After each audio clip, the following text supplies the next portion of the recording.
নমস্কাৰ আপোনালোকে চাই আছে অসম সংবাদ 24 ঘণ্টা।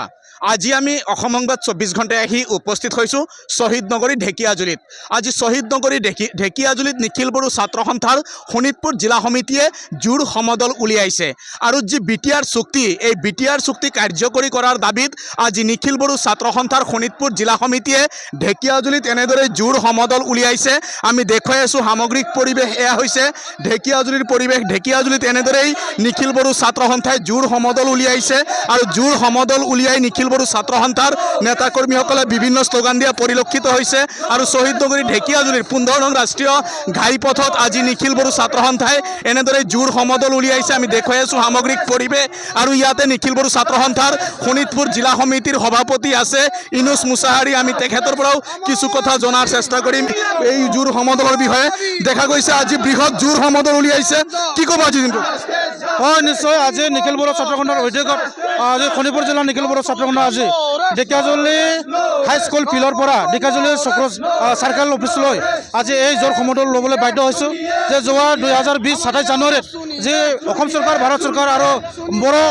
গোটৰ লগত যি শান্তি চুক্তি হৈছে এই শান্তি চুক্তিৰ দ্বাৰা আজি 5 বছৰ উকলি গৈছে, কিন্তু আজিলৈকে আমি 100% এই চুক্তিটো মান দি পেলাই যি দফাবিলাক ৰূপায়ণ কৰিব লাগিছিলে আজিলৈকে কৰাটো আমি দেখিবলৈ পোৱা নাই। তো আমি আজিৰ এই প্ৰগ্ৰাম জৰিয়তে আমি অসম চৰকাৰ আৰু ভাৰত চৰকাৰ আহ্বান জনাব বিচাৰিছোঁ যে অতি সোনকালে বিটাৰ চুক্তিৰ যিখিনি দফা 3.1 দফাৰ জৰিয়তে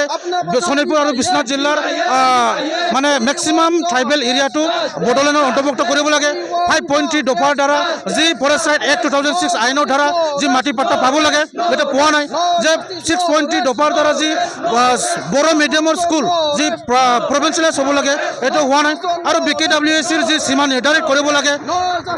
আজিলৈকে গাঁও নটিফিকেশ্যন হোৱা নাই আৰু XNDB বিলাকৰ যি ৰিহেবিলিটেশ্যন আৰু তেখেতসকলৰ যি জেলত থকা NDB XNDB বিলাকৰ মুকলি কৰিব লাগে। যিখিনি দফাবোৰ আছে এইবোৰ দফাবোৰ অসম চৰকাৰ আৰু ভাৰত চৰকাৰে যোৱা বাৰৰ পৰা কোটা দি আছে, কিন্তু কোটা ৰখা নাই। তো এইটো কাৰণে আজি এই জোৰ সমদলৰ জৰিয়তে অসমৰ বিভিন্ন জিলাত নিখিল বড়ো ছাত্ৰখণ্ডই এই কাৰ্যসূচী লৈছোঁ আৰু অতি সোনকালে আমি এই আমাৰ যি বিটিআৰ চুক্তিৰ যি দফা সোনকালে ৰূপায়ণ কৰাটো আমি বিচাৰিছোঁ, নহ'লে তীব্ৰতা অনাগত দিনত আমি নিখিল বড়ো ছাত্ৰখণ্ড আৰু জংগী আন্দোলন কৰিবলৈ বাধ্য হ'ম। হয়, ইতিমধ্যে শুনিলে নিখিল বড়ো ছাত্ৰ সন্থাৰ শোণিতপুৰ জিলা সমিতিৰ সভাপতি ইনুছ মুছাহাৰীয়ে কথাখিনি জনাইছে আৰু তেখেতলোকে কেন্দ্ৰীয় চৰকাৰক আজি হুংকাৰ দিছে, ইয়াৰ পৰা জোৰ সমদল উলিয়াই হুংকাৰ দিছে আজি কেন্দ্ৰীয় চৰকাৰক আৰু অতি শীঘ্ৰে যি বিটিআৰ চুক্তি ৰূপায়ণ কৰিবলৈ আহ্বান জনাইছে। আৰু ইয়াতে আছে নিখিল বড়ো ছাত্ৰ সন্থাৰ কেন্দ্ৰীয় নেতৃত্ব, আমি তেখেতৰ পৰাও কিছু কথা জনাৰ চেষ্টা কৰিম। আজি দেখা গৈছে বৃহৎ জোৰ সমদল উলিওৱা হৈছে নিখিল বড়ো ছাত্ৰ সন্থাৰ উদ্যোগত, কি ক'ব আজিৰ দিনটোত? আজি নিখিল বড়ো ছাত্ৰই অসমত 30টাকৈ জিলাতকৈ বেছি জগাৰ আজি বঞ্জাবেলিটো জোৰ সমদল ল'বলৈ বাধ্য হৈছোঁ আৰু আমাৰ যি জোৰ সমদল ল'বলৈ যি আমি ৰেলী কৰিলোঁ এই বাধ্যটো আমাৰ অসম আৰু ভাৰত চৰকাৰে আমাক কৰিবৰ কাৰণে বাধ্য কৰিছোঁ। তাৰ কাৰণে আজি নিখিল বড়ো ছাত্ৰ সন্থা শোণিতপুৰ ডিষ্ট্ৰিক্টৰ যি কাৰ্যসূচী আজি এই সময়ত ঢেকিয়াজুলি বইজ স্কুলৰ পৰা আহি ইয়াত চাৰ্কল অফিচত এতিয়া প্ৰাংগণত এতিয়া আমি উপস্থিত হৈছোঁ আৰু ইয়াৰ যোগেদি আমি CDC বাইদেউৰ যোগেদি আমি মেমৰেণ্ডাম দিম। এই আজি নিখিল বড়ো ছাত্ৰই যি জোৰ সমদল কৰিলে এইটো কোনোবা অসমৰ থকা জাতি জনগোষ্ঠী এইটো বিৰোধী নহয়, এইটো হ'ল জাষ্ট অসমৰ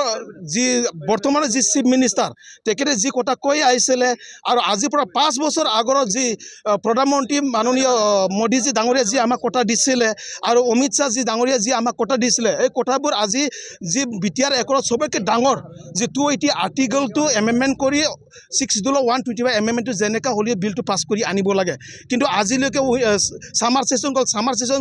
যোৱাৰ পিছতো এই বিলটো আজিলৈকে এমেণ্ডমেণ্ট হোৱা নাই। এই নিখিল বড়ো ছাত্ৰই আজি ৰিমাইণ্ডাৰ হিচাপে আজি যিহেতু যি শীতকালীন অধিৱেশন আহি থকা যি 19 ডিচেম্বৰলৈকে বৰ্তমান চলি আছে, এই 19 ডিচেম্বৰৰ আগতে আমাৰ যি গৃহমন্ত্ৰী অমিত শ্বাহ ডাঙৰীয়া যি আমাক কথা দিছিলে আপচুক, যি হিমন্ত বিশ্ব শৰ্মা ডাঙৰীয়া যি অসমৰ মুখ্যমন্ত্ৰী মাননীয় তেখেত আমাক যি কথা দিছিলে এই কথাৰ মতে যাতে এই শীতকালীন অধিৱেশনতে 125 এমেণ্ডমেণ্টখন বিলটো যেনেকৈ পাছ কৰিব লাগে তাৰ ৰিমাইণ্ডাৰে আজি আমি এই জোৰ সমদলটো ল'বলৈ বাধ্য হৈছোঁ। হয়, ইতিমধ্যে ইতিমধ্যে শুনিলে নিখিল বড়ো ছাত্ৰ সন্থাৰ শোণিতপুৰ জিলা সমিতিৰ প্ৰতিনিধি আৰু কেন্দ্ৰীয় প্ৰতিনিধিয়ে জনাইছে এই আন্দোলন কোনো জাতি জনগোষ্ঠীৰ বিৰুদ্ধে নহয়, এই আন্দোলন চৰকাৰৰ যি প্ৰতিশ্ৰুতি সেই প্ৰতিশ্ৰুতি পূৰণৰ আন্দোলন। আৰু তেখেতলোকে এই প্ৰতিবাদৰ জৰিয়তে আজি কেন্দ্ৰীয় তথা ৰাজ্য চৰকাৰক আহ্বান জনাইছে যি 5 বছৰ পূৰ্বে যি প্ৰতিশ্ৰুতি দিছিল চৰকাৰে সেয়া কাৰ্যকৰী কৰক, কাৰ্যকৰী কৰি চৰকাৰে নিজৰ দায়িত্ব পূৰণ কৰক, অন্যথা আগন্তুক দিনত নিখিল বড়ো ছাত্ৰ সন্থাৰ প্ৰতিবাদ আৰু তীব্ৰতৰ হ'ব এই হুংকাৰ দিছে আজি কেন্দ্ৰীয় তথা জিলা সমিতিয়ে। আৰু আমি দেখুৱালোঁ সামগ্ৰিক পৰিৱেশ। সকলোৱে অসম সংবাদ 24 ঘণ্টা চাই থকাৰ কাৰণে মই প্ৰশান্ত বৈশ্যই ঢেকিয়াজুলিৰ পৰা সকলোৱে ধন্যবাদ জ্ঞাপন কৰিছোঁ।